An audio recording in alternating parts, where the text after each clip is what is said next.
ඩාබිලට බෑ මේ රටේ විපක්ෂයේ මතදරන මේ රටේ ජෙපි නොවන කාන්තාවන්ගේ භාෂණයේ අයිතිය නැති කරන්න.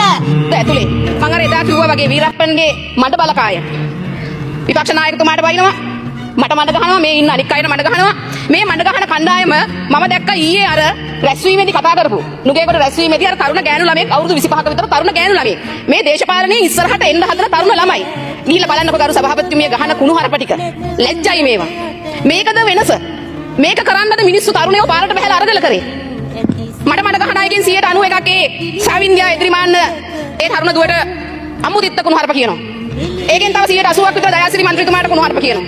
ඒකෙන් තව 180ක් විතර මෙතන පිටිපස්සේ ඉන්න චාමර සම්පත් මන්ත්‍රීතුමාට කුණු හරප කියනවා. කාවින්ද මන්ත්‍රීතුමාට කුණු හරප කියනවා.